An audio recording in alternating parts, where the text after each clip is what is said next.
DG IDSA, Deputy DG, Chief of Naval Staff and Chairman, Chief of Staff Committee, Admiral Nirmal Verma, distinguished guests,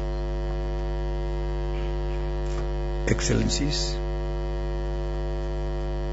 ladies and gentlemen, friends from the media. First of all,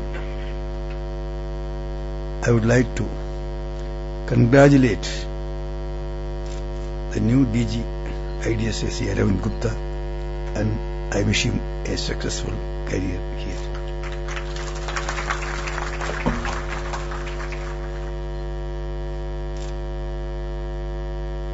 As President of IDSA, I know I have to be here till the session is over, and I have to be here for some other important functions also.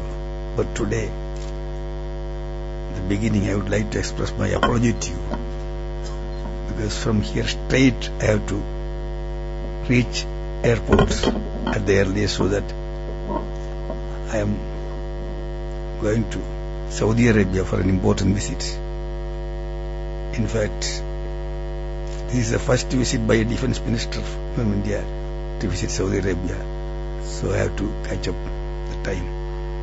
So I think that you will not be angry with me.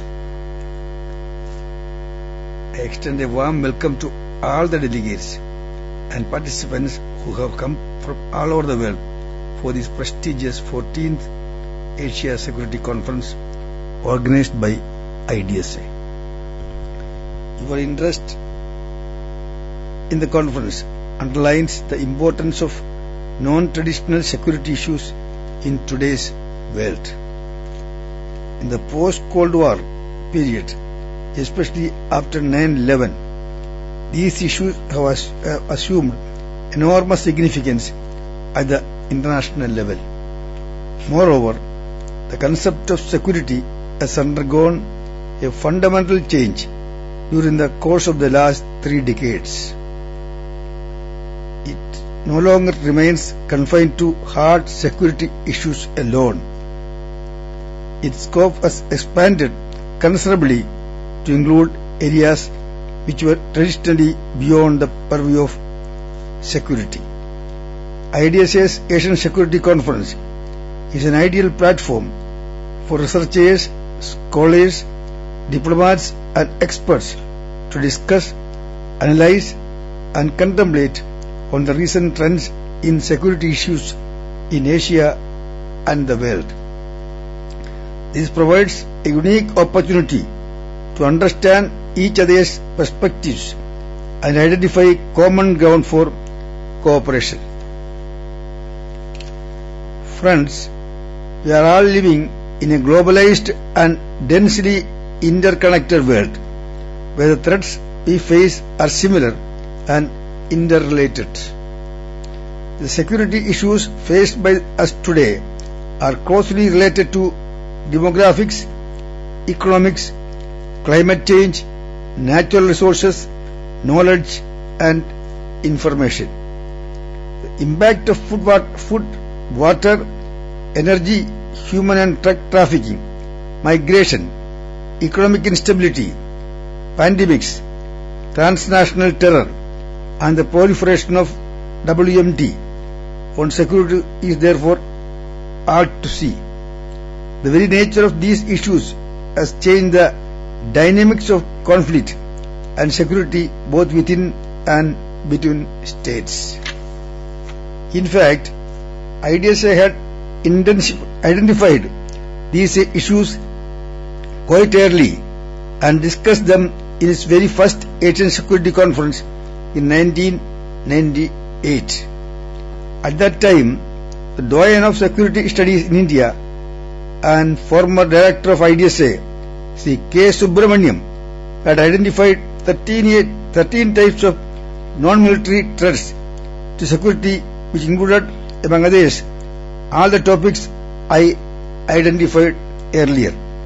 IDSA has been coming out with publications on related themes which include reports on environmental security, climate change and water security. Friends, the themes identified for discussion in this conference are quite relevant. The threats to security from non-traditional factors cannot be overemphasized for the world in general and Asia in particular. With the world population recently crossing the 7 billion mark, with Asia being the most populous continent with a huge youth bulge, creates enormous pressure on available natural resources including water, mineral resources and food. The demographic pressures and competition for these resources may lead to conflicts among various states in Asia.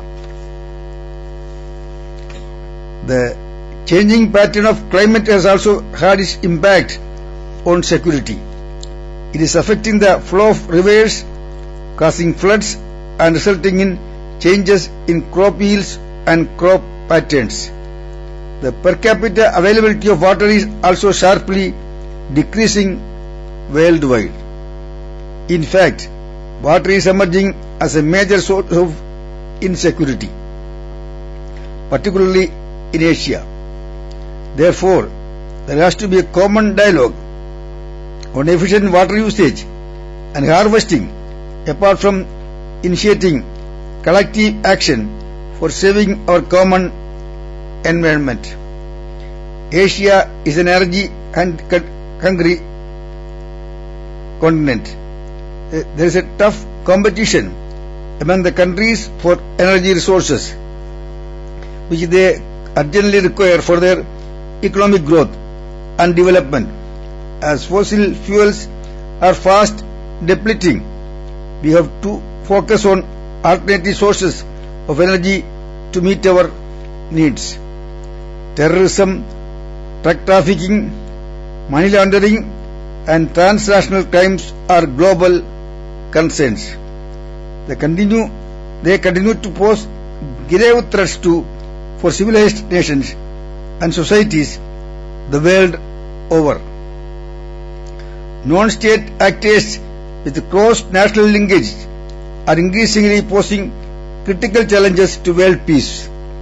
Nations need to draw up collective and innovative measures to effectively counter such asymmetric threats.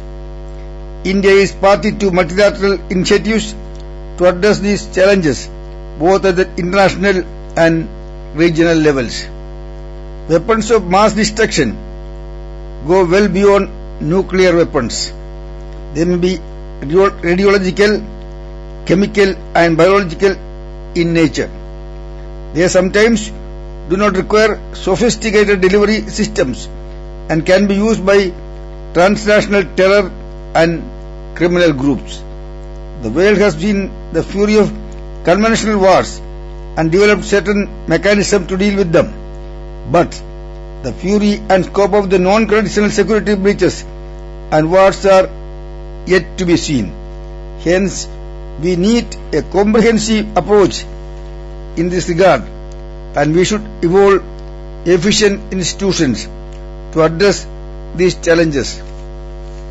The severity of natural disasters seems to be increasing in recent decades. We have seen the devastating fury of tsunamis in the last decade, which killed hundreds of thousands of people. We have also seen the transboundary earthquakes and floods.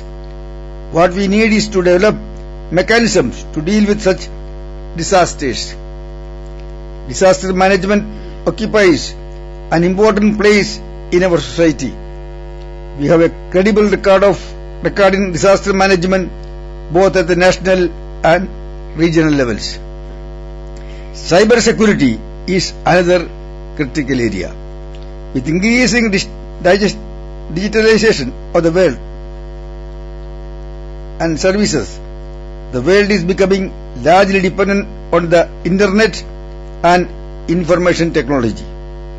Security of the cyber networks has become urgent as billions of dollars and enormous vital and critical data pass through them on daily basis.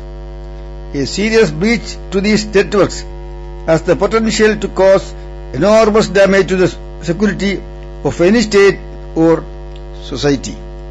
We need to take serious and prompt note of this particular problem and act in a cooperative manner to deal with this complex threat. We in India are aware of our responsibility and role. Long before non-traditional security issues assumed importance, India has been addressing challenges emanating from these issues. For example, in 1982, the Ministry of Defence initiated the Ecological Task Force scheme with a view to restoring degraded ecosystems through afforestation, soil conservation and water resources management techniques. India is also the country in the world with a ministry dedicated to new and renewable energy, which was set up in the 1992. We have drawn up a national action plan for climate change and set up an advisory council chaired by the Prime Minister to set out broad directions for national action. As a nation secondary with one of the fastest growing economies and the second largest population, India has and will continue to take its share of responsibility in working towards a secure, peaceful and economically stable Asia. To address non-traditional security threats, it is imperative to go beyond the conventional ways. We need to explore the non-conventional energy sources and evolve innovative measures to deal with the complex threats of transnational terror, climate change, disaster management and pandemics. These problems can only be addressed through collective efforts. While multilateral institutions like the United Nations and other regional associations will continue to play a proactive role, the time has come for Asian countries to set up a mechanism to institutionalize regular contact and dialogue at various levels on the whole range of traditional security threats. The principles of peaceful coexistence and sustainable development are the keys to the future of Asian security. I am sure that the brilliant minds gathered here in the conference today will come up with innovative and fruitful ideas for the planners and policymakers. I wish all the participants from abroad a pleasant stay in India and extend my best wishes to you all for successful deliberations over the next 3 days. Thank you. Jai Hind.